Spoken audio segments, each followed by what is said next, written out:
What is going on, college basketball fans? Welcome to the first episode of the Danny Hoops podcast. We are going to be doing this podcast every single Thursday night around 10 p.m. live. So if you guys are in here live, you guys can give me your guys' questions down in the chat, and I will answer them at the end of every podcast. I am going to be posting this podcast on Spotify and Apple Podcast as well. So if you guys are listening on there, consider dropping by the YouTube channel at Dannyology and tune in live so then I can get your guys' questions. You guys can also tweet me questions on Thursdays on Twitter at Dannyology1.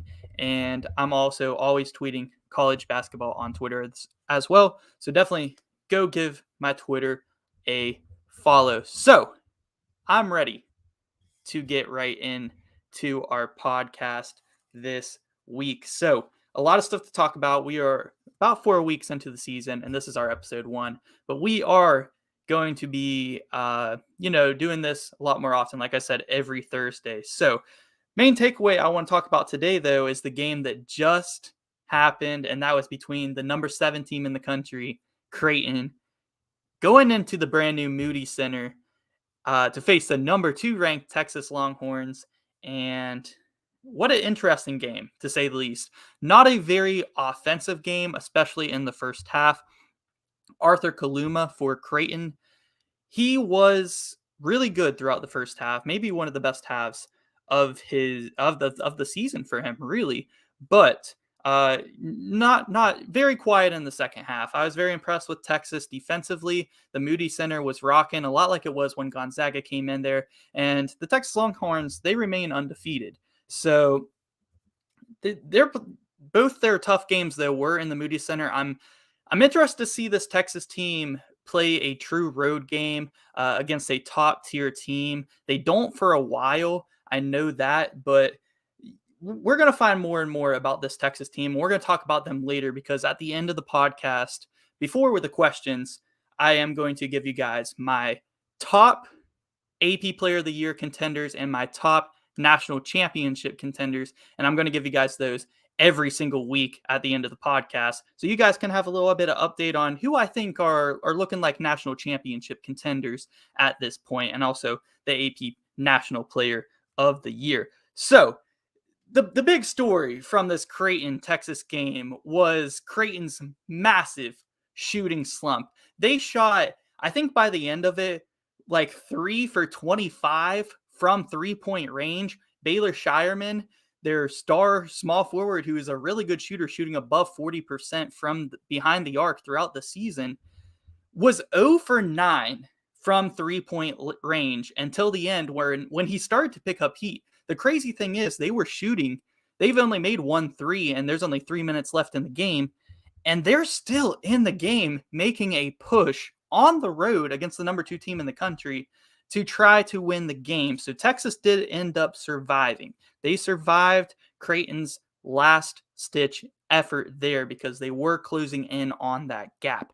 But I think this tells us a lot about this Creighton team, and it tells us a lot about this Texas team. It shows me that this Creighton team, even without a bench, is still a very, very good team. Like, with their starting 5 alone, going into that and shooting so bad and still being in the game and having chances to win, I think that's very impressive. And I think on a better night, they could definitely compete with Texas, especially on a neutral-sided court. I was very impressed with Marcus Carr on Texas. Tyrese Hunter, of course, he's always awesome. But I think the big deal breaker for Texas as far as national championship contenders is Dylan Mitchell and Timmy Allen. Timmy Allen has been great. Before he transferred there to Texas, he was a big-time scorer.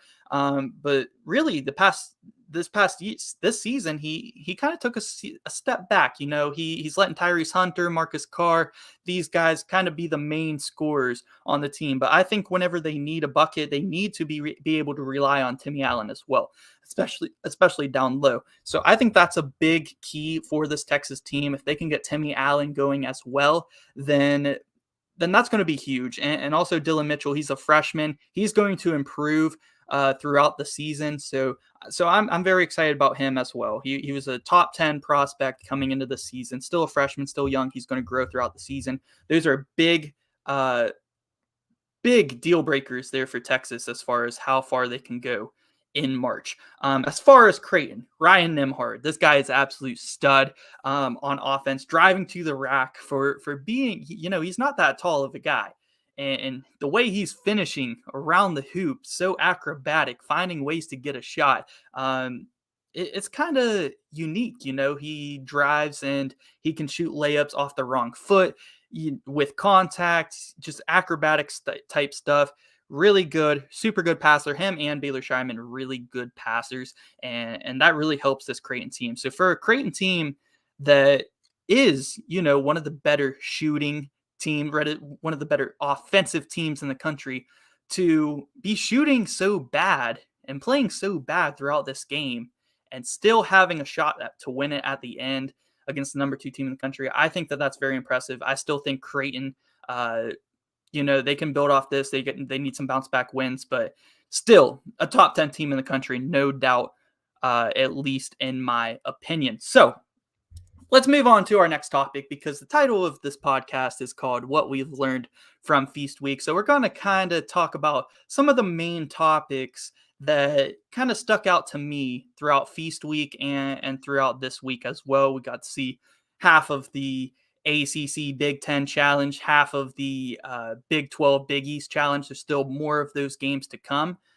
But the biggest thing that stuck out to me is how surprisingly good the Big Ten Conference is. I mean, right now, I see 9, possibly even 10 tournament teams from the Big Ten Conference. I mean, they might be the best conference right now in college basketball. And I know that's a big stretch, because over the past few years, they have not performed whenever it got down to it in March. The top teams from the Big Ten Conference just have not performed. They've been getting upset. Top seeds, like a 2 seed, 3 seeds, just getting upset in March Madness from the Big Ten Conference. So it's hard to trust that, but I do think that there are 9 or 10 solid Big Ten teams that will make the tournament this season. Those being Purdue, Indiana, Ohio State, Iowa, Wisconsin, Illinois, Maryland, Michigan, and Michigan State. Those 9, I feel really good about making the tournament. I say maybe 10 because Penn State or Rutgers, they both have looked pretty decent, but I'm not quite sure they're tournament level teams. I think Penn State and Rutgers are both going to be bubble type teams. But either way, 9 teams out of 12 making the tournament, very, very impressive. The Big Ten looks really, really good. And I want to talk about Purdue, because Purdue right now in my power rankings are the number 1 team in the country, and they're top 10 for pretty much anyone you would ask right now. They went on an insane run in the Phil Knight Legacy Tournament and ended up winning the entire thing. And I think I heard somebody say, like, the last 10 champions, maybe even more, have won a early season invitational tournament. So maybe something to keep an eye out there, because, Purdue did beat Duke and Gonzaga throughout that run, and probably have the most impressive resume so far, if you want to talk about the resumes of any team in the country. I mean, how can you stop this guy, Zach Edey? He is literally the second coming of Yao Ming, the Yao Ming of college basketball. He's a 7'4", 300-pounder almost. I mean, I know he's listed at like 280 or something like that, but I think he might be 300 pounds. We can just round it up there, because he is a big boy, and he's hard to stop. I mean, it was hard for Drew Timme, couldn't even kind of stop him. My guy at West Virginia, Jimmy Bell, was kind of getting, a stop here and there, but even though he was playing him super aggressive, which is kind of what you have to do against Zach Edey, he was getting foul calls and he was nailing shots at the foul line. That is something he can do. So you can't hack a Shaq him. He can knock down his free throws, and he's got some great supporting cast around him. Fletcher Loyner, Braden Smith. There's some solid guys off the bench this Purdue team's pretty deep. And I like the way Matt Painter kind of substitutes out Zach Edey. Like he knows when to stick him in there, when to take him out. Matt Painter is a really good underrated coach. And this Purdue team, what was supposed to be kind of a rebuilding year after Jaden Ivey, Travion Williams left this team, is turning into a year maybe they're even better than last year's squad. So this is all going into the topic of how surprisingly good I think the Big Ten has been, because preseason, when we were talking about the Big Ten conference for college basketball, it we just thought, okay, a lot of stars, Johnny Davis from Wisconsin, Jaden Ivey, uh, you name it, lots of stars here from the Big Ten Conference moving on to the NBA or graduating.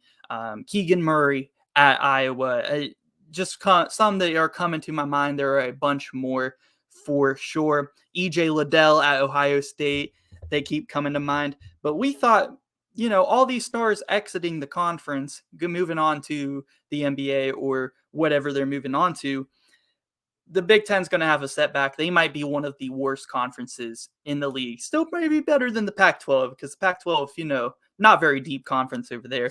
But they have shown to be, especially with some of the Big 12 struggles recently, other than Texas, the top of the Big 12 has kind of been struggling. The Big Ten might be considered one of the best conferences. We'll see how they do in March, but this conference runs deep, and with Indiana's win over North Carolina last night, you really got to consider, because the way that Indiana team was playing defensively last night in Assembly Hall, I mean, they were really locking down this entire North Carolina team and forcing turnovers. If we can get that Indiana team defensively, they're going to be very tough to stop. And we talked about Zach Edey being unstoppable. I mean, they were even with Armando Bacot in the game, they were trying to double Trace Jackson Davis. I mean, dude is a beast. He misses in the post. He gets his own board and he dunks it on your head. This guy is a stud. He's a great passer out of the post. Xavier Johnson has improved a lot since last season. I really like this Indiana team. I think they are living up to the hype. I'm really interested to see some of your guys' opinions on if you think this Indiana team is living up to the hype, because I believe they are. The good win over Xavier on the road, tough road win. And I know Xavier kind of lost against any type of good team, but they also played Gonzaga close. They played Duke close. Xavier is a solid squad there, and it's a tough environment over there in Cincinnati. So I think this Indiana team is for real.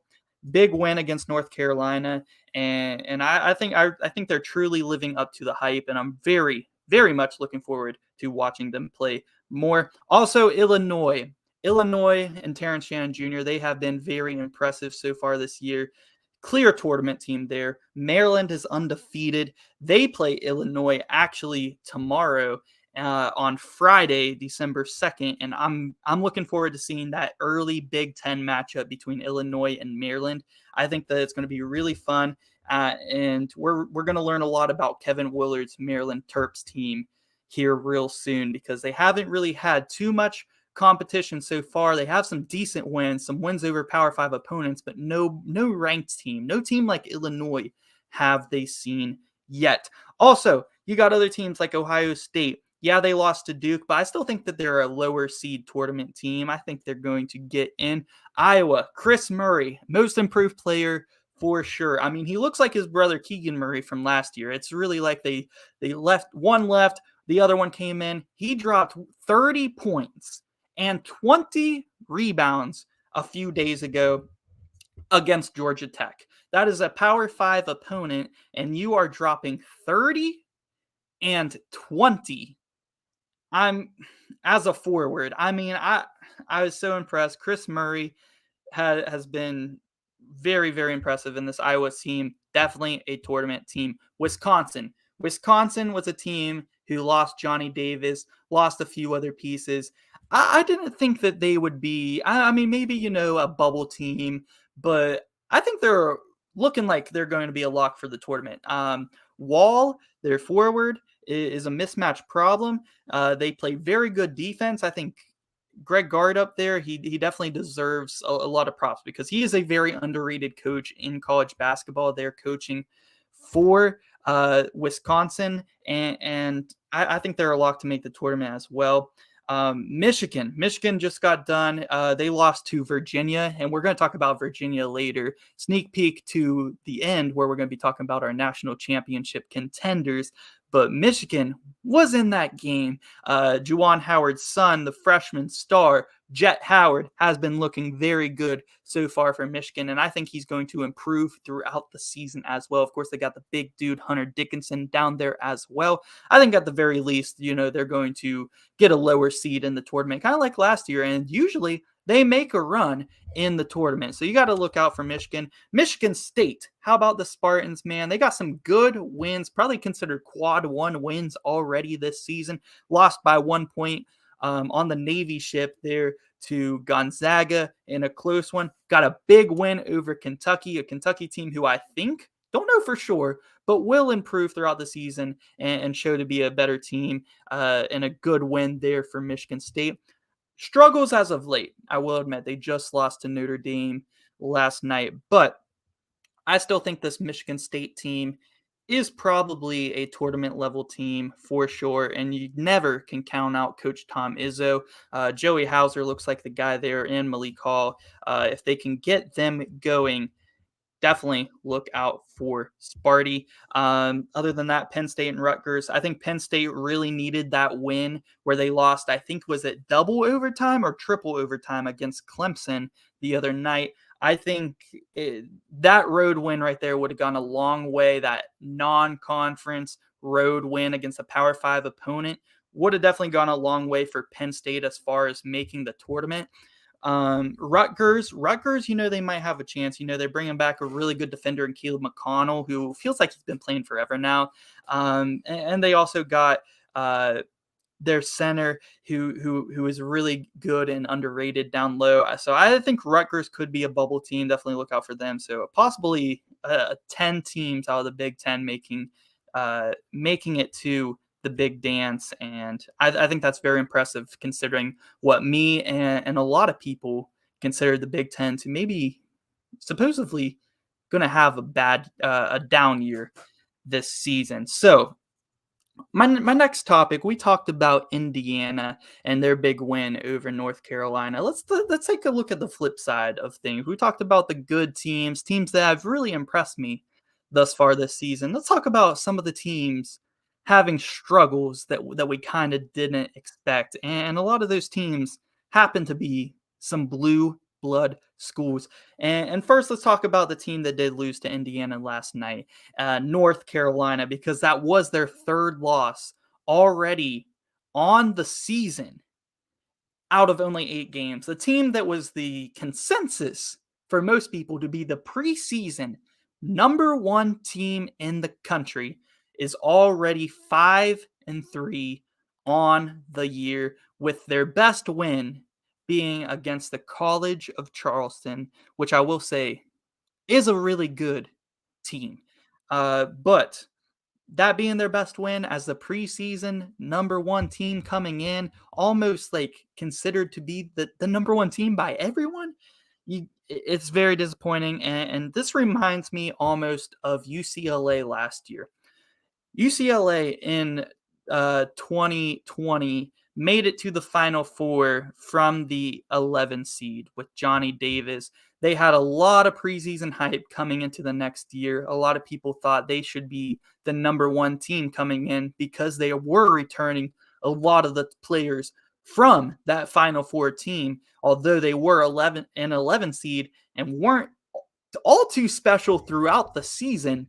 UCLA was still considered to be one of the best teams in the country coming in that year. They ended up, they did struggle throughout the season that next year, but they did end up a 4 seed, which is what I'm kind of expecting from this North Carolina team now. I expect them to get things together and kind of start winning some games, still losing some. They're kind of in between the team we saw from the beginning of last year that was, losing games by 20 plus. turned it around, and as an 8 seed, made it to the national championship game and almost won it against a stacked Kansas team last year. To return as the number one favorite preseason, already dropping like down towards the bottom, if not out of my top 25. North Carolina, I expect them to kind of pick things back up and be around a 3 to 5 seed, or probably a 4 seed. I expect North Carolina to finish the season as a 4 seed heading into March, and lost to Indiana, which, you can kind of say, okay, Indiana, very tough atmosphere there in Assembly Hall. They got a solid team. They were playing great defense. Not your day. Okay. But then they lose a 4 overtime game to Alabama, and Alabama a solid squad as well. But I think North Carolina has the more talented team there, and definitely should have came away with a win there down the stretch. So that for me lets off some alarms, especially coming off that Alabama game where they needed a win, because the previous game before that they lost to Iowa State, an Iowa State team they got handled by UConn. And UConn, yeah, they were killing Iowa State on the boards, and Iowa State against uh, North Carolina had this guy Caleb Grill go crazy just randomly for a game, and I know you can't really control that, but North Carolina still only put up only about 60 points in that game, so they need to score more with all the talent on this team. There's really no excuses with Armando Bacot being one of the best rebounders in the entire country, offensively and defensively. They should have killed Iowa State on the glass just the same way and dominated them, just like UConn did the next game. So North Carolina, big time struggles there, but I expect them to pick it back up, and turn things around and get up to around a 4 seed. I don't expect them to be a number 1 seed heading into March anymore from what I've seen so far. Let me know what you guys think about that for sure. But I expect them to be around a 3 seed at the highest at this point. The other blue blood struggling team is Kentucky, and they have no good wins so far in this season. The only two good teams they played this far is Michigan State and Gonzaga, and they lost both of them. It wasn't even that close against Gonzaga. It did go to double overtime against Michigan State, but they were unable to close that one out. And to no fault of Oscar Tshiebwe, who is putting up unbelievable numbers as he always does. But are these teams just overrated? I think North Carolina, at this point, I can say North Carolina heading into this season was overrated. Kentucky, I think I could say the same thing. I know it's still early in the season, but at least slightly, they are slightly overrated for sure. This team, Carson Wallace, I think he has a lot of potential there, the freshman guard for Kentucky. I'm excited to see what he can improve on this year and how he can help this team going forward throughout the season, because I think he's going to be a big piece. Young guy, Jacob Toppin, Obi Toppin's brother. I think that he needs to improve a little bit throughout the season as well. Shavir Wheeler, he needs to be a big piece for this team. This team is very talented, and it brings up the question for me, is Coach John Calipari the problem? Last season, especially after the loss to St. Peter's, 15 seed, beating Kentucky Wildcats, who were a 2 seed in the first round, brought up a lot of questions, and I've been seeing from Kentucky fans really over the past few seasons that John Calipari is coaching, to get players to the NBA, which is fine. He gets the big recruits, but he's not really competing for national championships. Their last one came with Anthony Davis back in 2012. I mean, it's been a while since they were able to get back to the national championship and win it, or and it's just, is John Calipari the problem? I mean, from Kentucky fans especially, do you want your program to be, just kind of like a preparation for the draft, or do you want it to be for winning national championships? I think it could be both. I mean, you look at North Carolina, a ton of guys who are going to be high draft prospects on that team still competing for national championships. I mean, I think you can have both. I think Kentucky, especially with a guy like Oscar Shibwe, who on NBA standards is not the NBA type of build that they want to have there in the league for the team. You know, he can't shoot the three ball, stuff like that, but he is dominant in college. That is the type of guy, you know, you would want to build a national championship team around for college. He's coming back for his senior year and he's wanting to win. You know, that is what he's there to do. So that brings up the question, is John Calipari the problem? I think it might be a coaching issue there in Kentucky. Like I said, they are 3-2 on the season. They were struggling against Bellarmine College last night, and we're actually losing up until about halfway through, or at least a quarter of the way through that second half there against Bellarmine. And yes, definitely some question marks there. As far as Duke, they have a couple losses on the season already, but I'm not too worried about the Duke Blue Devils. I think they just have a lot of young guys on their team. First year coach in John Shire. I think that they are going to be improving throughout the year. They just got a big ranked win against Ohio State the other night.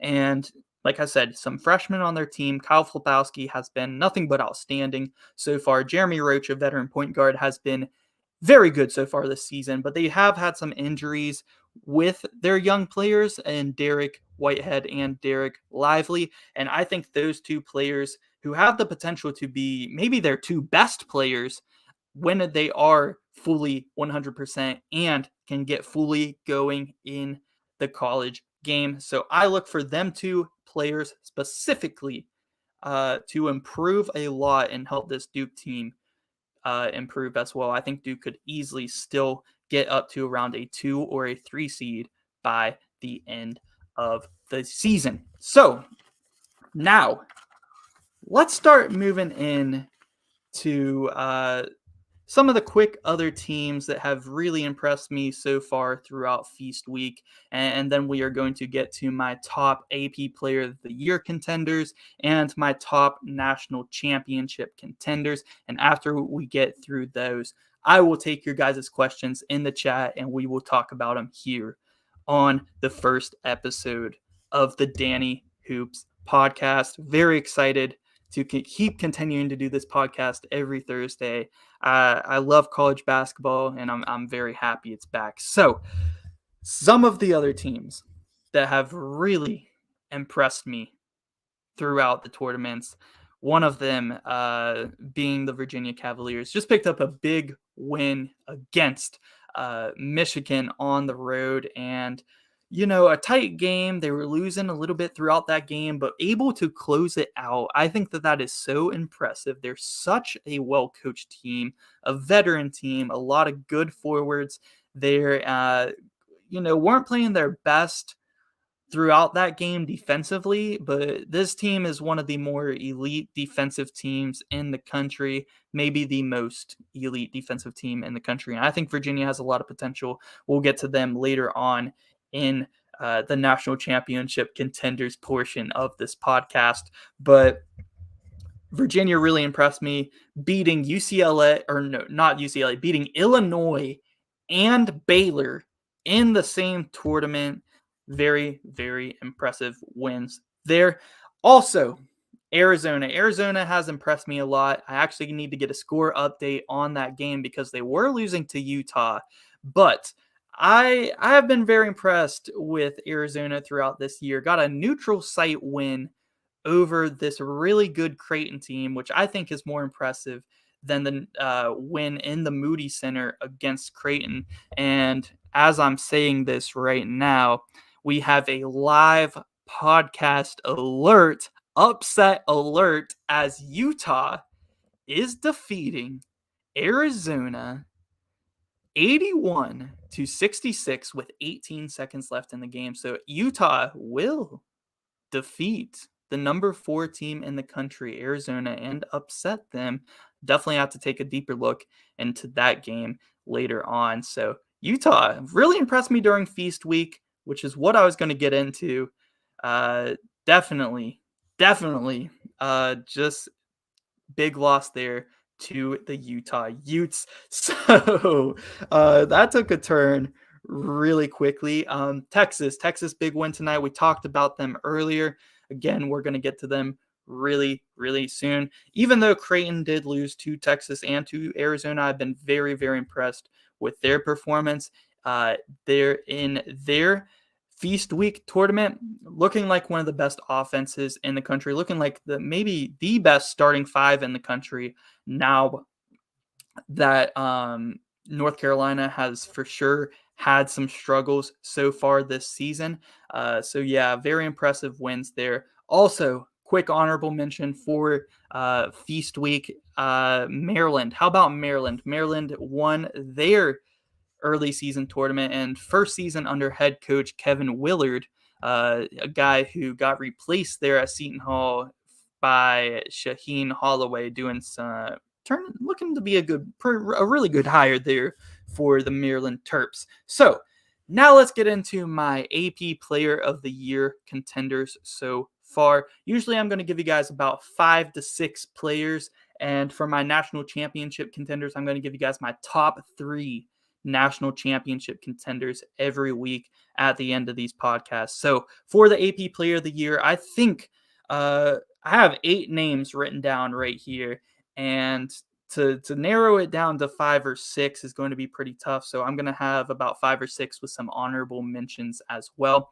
But the first guy I wrote down on my list is Zach Edey. Zach Edey, how can he not be considered for National Player of the Year at this point? I mean, he is dominating the game. Nobody in college can really stop him. Like I said, a lot of people are calling him the Yao Ming of college basketball. I mean, he is doing things, he can be like a Shaq type dominant in college basketball. I mean, it is crazy. He has a ton of potential to be an unstoppable force in college basketball, whereas he would 100% deserve the AP Player of the Year. He is my number 1 name I have written down here on my list. Next up, I do have Jalen Wilson.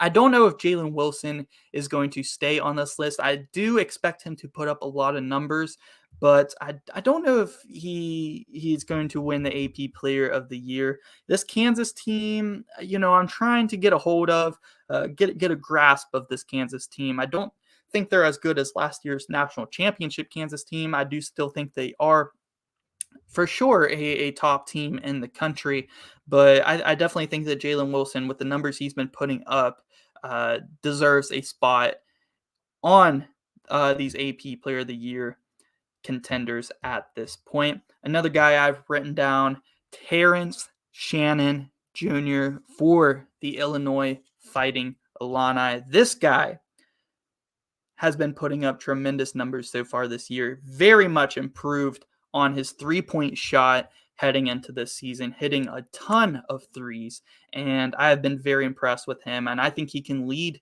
this Illinois team to some really great great things this season, and yes, very excited to see what he does more throughout the season. Fourth guy I have written down is Jordan Jelly Walker from the University of Alabama, Birmingham. I'm actually going to get the chance to go watch him play here in Morgantown against my West Virginia Mountaineers, and I'm very excited for that game because UAB has shown to be, last year and this year, well, last year they were a 12 seed in the tournament, very good mid-major program there, but this year showing to be maybe the best mid-major team in the country. You could argue Dayton, who has had their struggles early in the year. San Diego State, definitely in that conversation. But UAB, very solid team. They got a good transfer from LSU to pair alongside Jordan Jelly Walker. Very excited to get to see him play, but he is the leading scorer in the country at this time, averaging over 25 points per game for the Blazers. Definitely has to be a contender for the National Player of the Year at this point. And my fifth guy, I have 3 more names. Actually, I do have 4 more names written on this list. but I think the last two that I am going to go with, first off, is Adoma Sanogo from UConn. I think this guy definitely deserves some deserves some recognition because he has been a beast for this UConn team. I don't think that he is going to win the AP Player of the Year, even if UConn ends up, winning the Big East Conference over Creighton and turns out to be a top seed in the tournament, because this UConn team is probably the deepest team in the country. So I do worry about that, but I do think it doesn't take anything away from him as a player. I just don't think that he is going to win the award, but definitely deserves some recognition at this point in the season for being one of the top players in the country. Great centers all across the boards here for the Player of the Year contenders. And the last guy I am going to mention here is from the Big Ten Conference, and a guy who I said earlier put up 30 and 20 in a game against Georgia Tech this week, and that is Chris Murray for the Iowa Hawkeyes. I think he deserves some recognition. I know they just lost to TCU, but Iowa, if they can end up doing some pretty good things here whenever we get into Big Ten play, and he is putting up the same type of numbers that he is right now, I would be very impressed, and I definitely think he deserves a shout out. Some of the honorable mentions I have written down: Trace Jackson Davis from Indiana, big game against North Carolina yesterday. He was a dominant force. I think he is going to be a problem all year long, so definitely keep an eye out for him. Another name I have written down here, Oscar Tshiebwe, still, even with the Kentucky struggles, putting up 20 and 15 on a nightly basis. The reigning AP Player of the Year from last year. Definitely have to keep an eye out on him. So now, national championship contenders portion of this podcast, which we will be doing every single week. I'm going to give you guys my top 3 national championship contenders as of right now. And my number 1 national championship contender from what I've seen so far this season is Virginia. I have Virginia as, they're not my number 1 in my power rankings right now. But if I were to bet on a team to win the national championship right now, I think I would go Virginia. So Virginia is my number 1 national championship contender right now. The defense, the coaching by Tony Bennett, the veterans across the board, deep team. I just love everything about this Virginia team. And going into Michigan, and a game where they're struggling a little bit defensively throughout the game, and had to come back, really facing adversity in a tough environment in Ann Arbor, I think was a very impressive win. And to win an early season tournament against Baylor, Illinois, and UCLA in the same tournament, getting those 2 big wins over Illinois and Baylor at a neutral site, I think all 3 of those wins, huge wins for the Cavaliers so far this season, and a coach that has proven he can win a national championship with a team very similar to the one he's got now. So very impressive start to the season for the Cavaliers. Are my number 1 national championship contender at this point. My number 2 contender at this point is Texas. The Texas Longhorns have been really, really impressive for me thus far this year. They just got a big win over Creighton. Not the best win by them, best game played by them, but still able to come away with that win. A game where Creighton was very much struggling from behind the arc and really just across the board offensively. Was that due to the environment in the Moody Center, or are Texas just a really good defensive team? I think maybe a little bit of both. I mean, this is a Chris Beard team, so they're going to be disciplined on defense. Like I said, I think Chris Beard, excellent coach. They got athletes. They have the star power. I think Marcus Carr took a big jump this season, and I also think Tyrese Hunter, looking like he might turn out to be the best definitely one of the best transfer portal gets this season, especially because they stole them from a league a team in their league in Iowa State. I think that was a big get for this Texas team. So very impressive there to get Tyrese Hunter, Marcus Carr, one of the best backcourts in the country. So Texas is my number 2 behind Virginia as far as national championship contenders. I think their potential is still more than what it is, even with a blowout win over Gonzaga and a win over Creighton, 2 top teams in the country, both coming at home though in a great environment. I think I need to see them play some road games still and get some tough road games there in a tough Big 12 conference.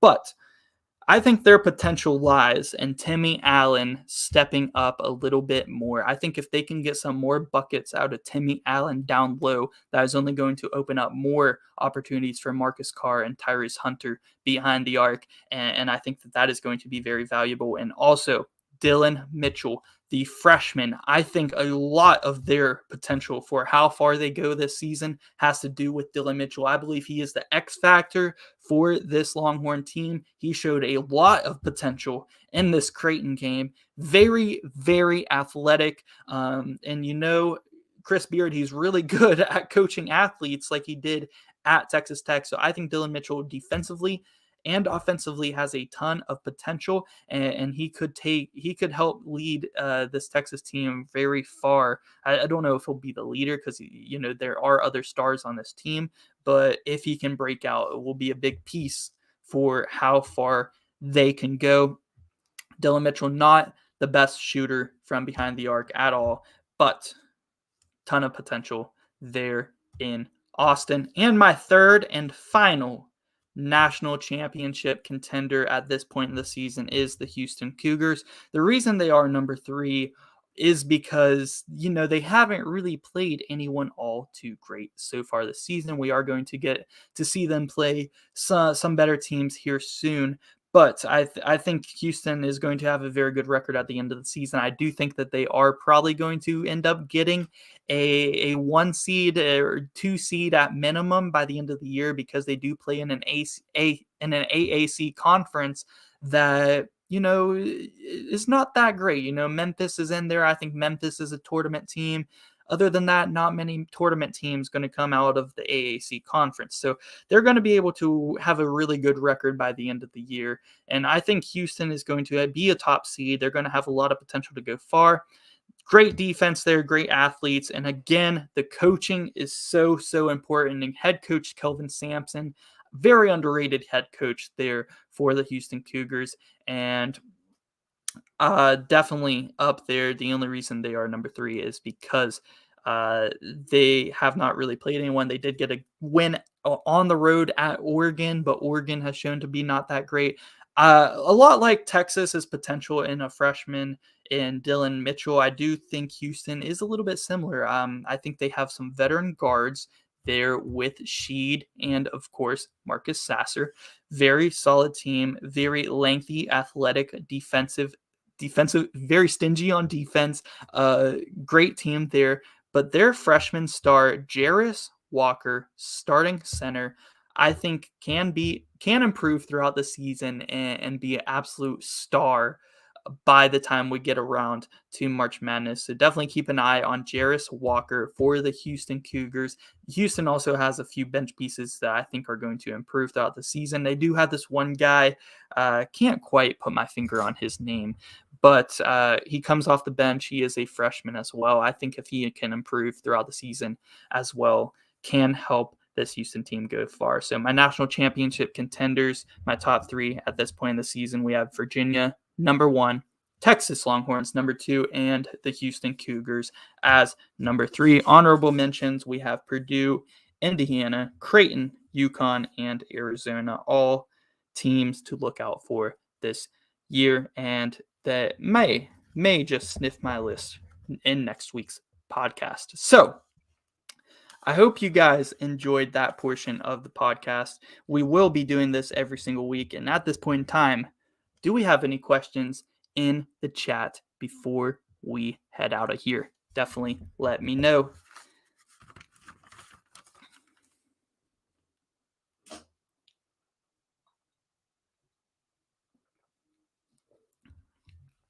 Ooh, I cannot Cannot believe Arizona lost to Utah. Crazy, crazy upset. And honestly, can't believe it. Kansas in Allen Fieldhouse beating Seton Hall by 21 with 7 minutes to go in that one. Couple score updates. We got a question coming in here from huge Duke fan for life. So he says, "Who is my top freshman so far?" And I'm happy you brought this up because I do actually have a video of my top 5 freshmen in college basketball so far coming out here very soon. But I would say my top freshman in the country at this point in the season has to be Brandon Miller for the Alabama Crimson Tide. The dude honestly was not on my radar preseason, but Brandon Miller has been killing it there for the Tide. They got a big win over North Carolina. Alabama,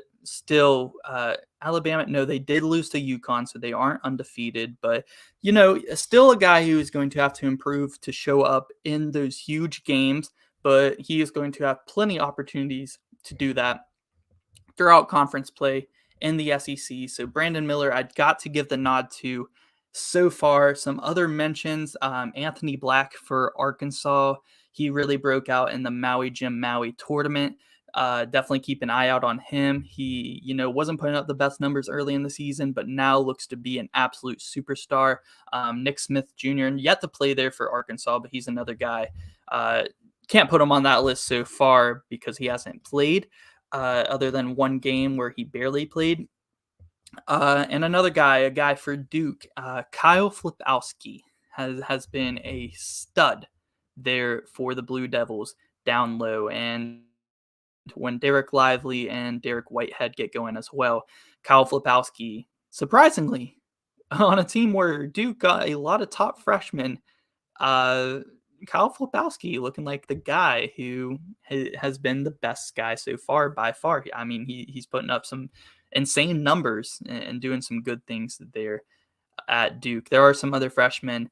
I'm going to talk about it in my video coming out very soon. We got another question coming in here from Just Jalen. He says, "What do you think is the biggest reason for North Carolina's biggest struggles?" Hard to say. They kind of look like an in-between version of last year's North Carolina team. Like early in the season last year, they didn't look too good. They finished the season as an 8 seed, and they look like an in-between version of that bad team early from last year and the insanely good team that we saw in March Madness. So I think they're kind of at an in-between point there. I do think that Pete Nance actually plays better at the center position, which causes, some coaching decisions there for Hubert Davis. I think maybe starting Puff Johnson at the 4, Armando Bacot at the 5, and having Pete Nance come off the bench at the center position could very possibly be the best move for this North Carolina team. I'm very interested to see if that move ever gets made, or if Pete Nance just needs to, kind of find his role there for North Carolina. I do think that Armando Bacot and this team definitely needs to be better defensively as well. But we'll see if they can pick it up and live up to that number one team in the country hype that we had preseason. Like I said earlier, I do think they probably will finish the season around a 4 seed in March Madness. I think they're going to get around to that point, but I don't know if they're going to get up to a 1 or a 2 seed. Next question coming in here from Gary Patterson, aka GL Pat, my man. He says, "Who will your 1 seeds be in the big dance?" If I had to predict my 1 seeds so far, if I had to pick 1 seeds right now, I would go Virginia, Purdue, Texas, and let me see here. Definitely those 3. I could give it to Houston. I would say Arizona, but they just lost to Utah. I would probably give it to Houston as well. So give me Virginia, Houston, Purdue, and Texas. Those would be my 4-1 seeds as of right now in the season. Next question, another one coming in here from Duke Fan for Life. He says, who are some coaches I think are on the hot seat? Okay, so definitely got to consider what's his name over there for the California Golden Bears, right? I can't even think of his name right now, but he has been so bad for so long. It's almost like he's immortal. Like he's immortal from getting fired. I don't know. The Cal Golden Bears have a good history. You got to go pretty far into history, but they do have a good basketball history in their program.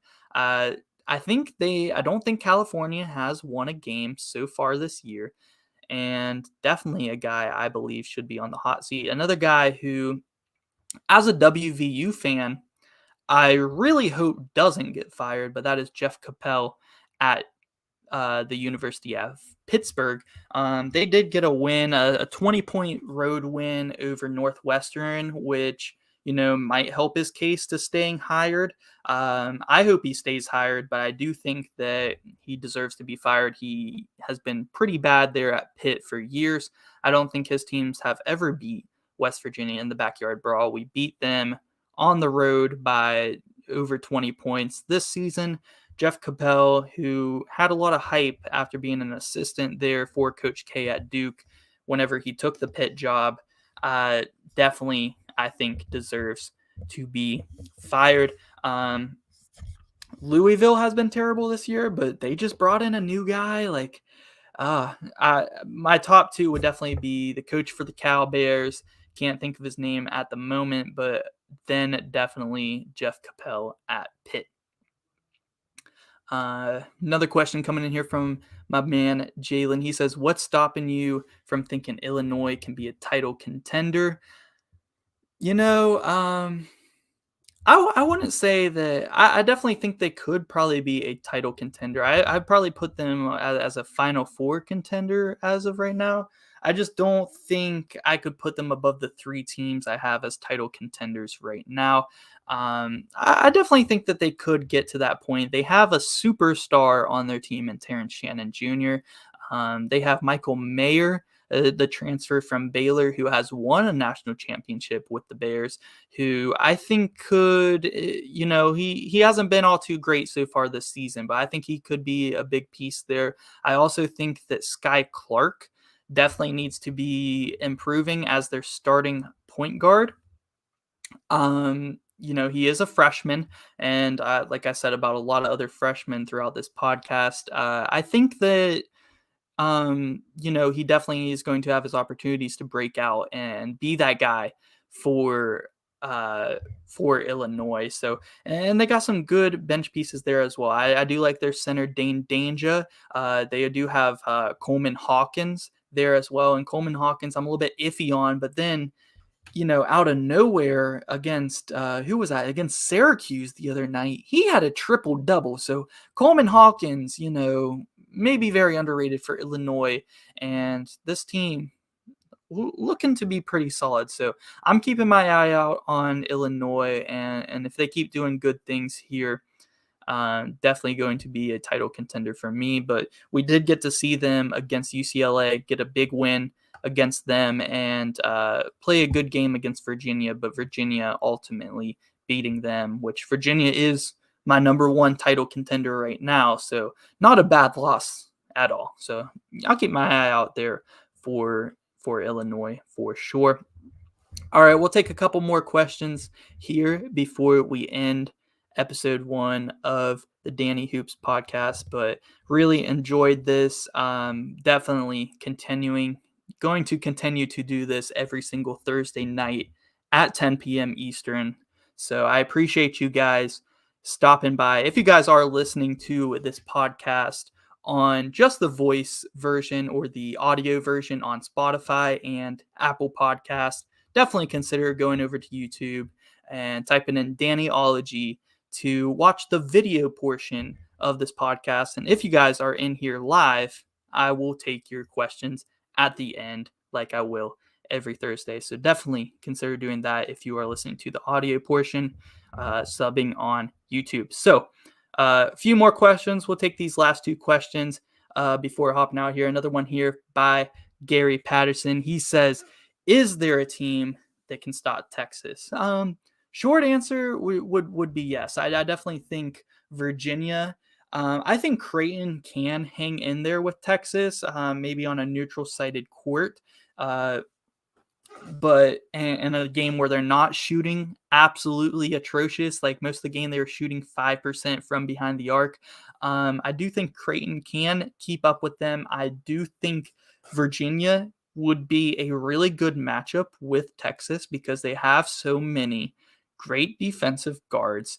Or great defense. Well, they do have great defensive guards too, but great defensive forwards and guys who can score the ball. And they're so well coached. I think that would be a really good matchup and a rematch of a coaching matchup in the 2019 championship where it was Chris Beard versus Tony Bennett. But that Chris Beard team was, of course, the Texas Tech Red Raiders. But yeah, I do think Virginia would be a team that can stop Texas. I think Houston could probably stop them.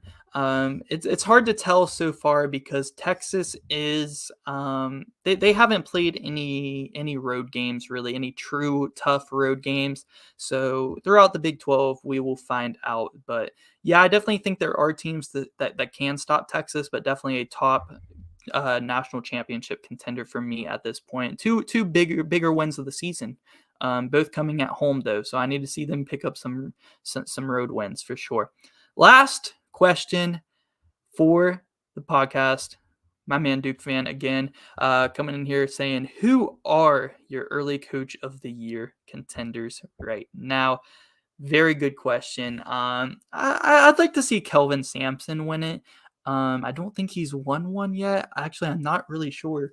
I don't quite remember who won it last year, but I definitely would consider Kelvin Sampson as a coach of the year contender. I think you got to consider Matt Painter there at Purdue as well with what he's done with his team so far. I think Matt Painter definitely deserves some props. I think Mike Woodson at Indiana, definitely you could consider as a coach of the year candidate at this point.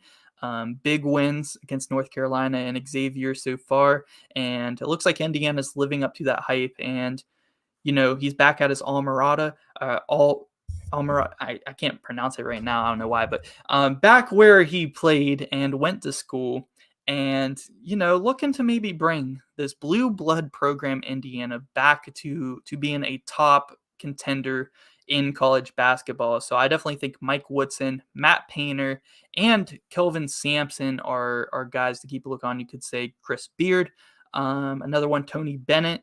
Bounce back year for Virginia. I think Tony Bennett is always one of the best coaches in the country. So those are 5 guys that I would heavily consider for Coach of the Year candidates. So that is going to do it for episode 1 of the Danny Hoops podcast. I appreciate all you guys. Shout out to Gary, Duke fan for life, and Jalen for coming by here live and asking some questions to finish out this podcast. Like I said, we will be back at it again next Thursday and every Thursday for this podcast at 10 p.m. Eastern Time. Make sure, if you guys haven't already, hit that subscribe button and hit that like button for me so I know you guys have enjoyed it and you guys want to see more of it. Also, follow me on Twitter at Dannyology1. Screw the guy who has the Dannyology name because I have to put a 1 at the end of it, but definitely go follow me on Twitter there. And I'm always tweeting a lot whenever there's a big game live, or really every night I'm watching college basketball. I'm tweeting about the games. Also, you can ask me on Twitter to join my group chat. I have a college basketball group chat, so you can definitely join that. I'll follow you back and we can get you in the group chat. So that is going to do it for this episode. Thank you guys again for stopping by, And yeah, guys, I will see you guys in the next one.